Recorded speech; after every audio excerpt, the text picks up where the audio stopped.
ಸೇನಾ ಪಡೆಗಳಿಂದ ಪಾಕಿಸ್ತಾನದ ಉಗ್ರ ನೆಲೆಗಳ ಮೇಲೆ ದಾಳಿ.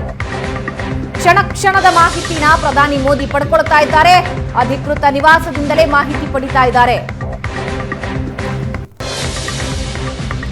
ಭದ್ರತಾ ಸಲಹೆಗಾರ ಅಜಿತ್ ಧೋವಲ್ರಿಂದ ಕ್ಷಣ ಕ್ಷಣದ ಮಾಹಿತಿ. ತಡರಾತ್ರಿಯೇ 15ಕ್ಕೂ ಹೆಚ್ಚು ಸಭೆ ಮಾಡಿದ್ದಾರೆ ಅಜಿತ್ ಧೋವಲ್. ಕ್ಷಣ ಕ್ಷಣದ ಅಪ್ಡೇಟ್ಸ್ ಅನ್ನ ಪ್ರಧಾನಿ ಮೋದಿಗೆ ನೀಡ್ತಾ ಇದ್ದಾರೆ. ಇವತ್ತು 9 ಗಂಟೆಯ ನಂತರ ಸೇನೆಯಿಂದಲೂ ಕೂಡ ಅಧಿಕೃತ ಮಾಹಿತಿ ಸಿಗುತ್ತೆ. 11 ಗಂಟೆಗೆ ಭದ್ರತಾ ಸಲಹಾ ಸಮಿತಿ ಸಭೆ ನಡೆಯೋದಿದೆ.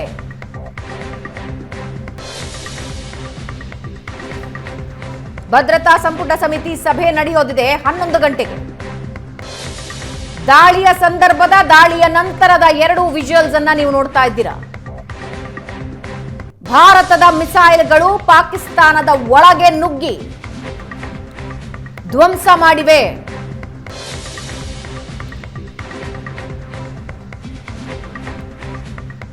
ಭಾರತದ ಮುಗ್ಧ ಪ್ರವಾಸಿಗರ ರಕ್ತ ನೋಡಿದ್ದ ಉಗ್ರರ ನೆಲೆಗಳು ಧ್ವಂಸ ಆಗಿವೆ. ಉಗ್ರರು ಹತರಾಗಿದ್ದಾರೆ.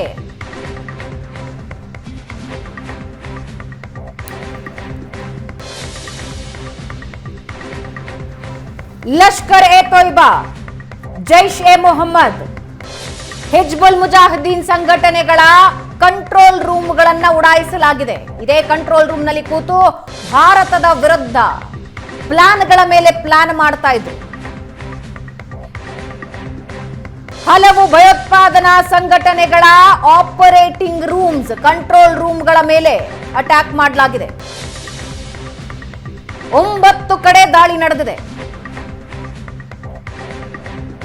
ಮುಜಾಫರಾಬಾದ್, ಕೋಟ್ಲಿ ಸೇರಿದಂತೆ 9 ಕಡೆ ಈ ದಾಳಿ ನಡೆದಿದೆ. ಇಲ್ಲಿವರೆಗೆ ಬಂದಿರೋ ಮಾಹಿತಿ ಪ್ರಕಾರ 70 ಜನ ಉಗ್ರರು ಹತರಾಗಿದ್ದಾರೆ. ಈ ಎಲ್ಲ ಮಾಹಿತಿನ ಅಜಿತ್ ಧೋವಲ್ ಕ್ಷಣ ಕ್ಷಣಕ್ಕೂ ಪ್ರಧಾನಿ ಮೋದಿಗೆ ನೀಡ್ತಾ ಇದ್ದಾರೆ. ಇವತ್ತು 11 ಗಂಟೆಗೆ ಭದ್ರತಾ ಸಂಪುಟ ಸಭೆ ಇದೆ. ವಾಟ್ ನೆಕ್ಸ್ಟ್ ಅನ್ನೋದು ನಿರ್ಧಾರ ಆಗುತ್ತೆ. ನಾವು ರಿಟಾಲಿಯೇಟ್ ಮಾಡ್ತೀವಿ, ನಾವು ಪ್ರತೀಕಾರ ತೀರಿಸ್ಕೊಳ್ತೀವಿ ಅಂತ ಪಾಕಿಸ್ತಾನ ಹೇಳ್ತಾ ಇದೆ. ಭಾರತದ ಗಡಿಯಾದ್ಯಂತ ಹೈ ಅಲರ್ಟ್. ಈಗಾಗಲೇ ಸೇನೆಯಿಂದ ಊರುಗಳಿಗೆ ಬಂದಿದ್ದ ಸೈನಿಕರಿಗೆ ಸಂದೇಶ ಹೋಗಿತ್ತು, ವಾಪಸ್ ಬನ್ನಿ ಅಂತ.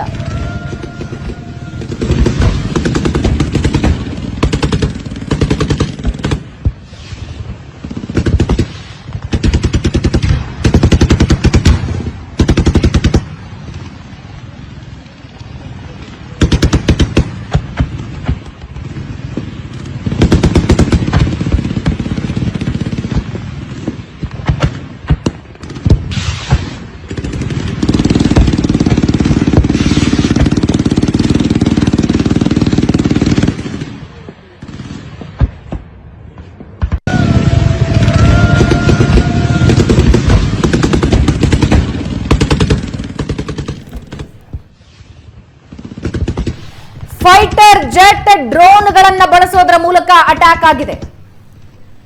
ಮಿಸೈಲ್ಗಳನ್ನ ಬಳಸಿ 9 ಉಗ್ರ ನೆಲೆಗಳ ಮೇಲೆ ಭಾರತೀಯ ಸೇನೆ ಅಟ್ಯಾಕ್ ಮಾಡಿ ಧ್ವಂಸ ಮಾಡಿದೆ. ಸೇನೆಯ ಮಿಡ್ ನೈಟ್ ಆಪರೇಷನ್ ಸಿಂಧೂರದಲ್ಲಿ ಉಗ್ರರು ವಿಲವಿಲ ಒದ್ದಾಡಿದ್ದಾರೆ. ಪಾಕ್ ಪತರಗುಟ್ಟಿದೆ. ದಾಳಿಯ ಸುದ್ದಿ ತಿಳಿತಾ ಇದ್ದ ಹಾಗೆ ಪಾಕ್ನ ಪ್ರಧಾನಿ ಸೇರಿದಂತೆ ಹಲವರು ಬುಸುಗುಟ್ಟೋ ಪ್ರಯತ್ನ ಮಾಡಿದ್ದಾರೆ. ರಿಟಾಲಿಯೇಟ್ ಮಾಡ್ತೀವಿ, ಪ್ರತಿದಾಳಿ ಮಾಡ್ತೀವಿ ಅಂತ.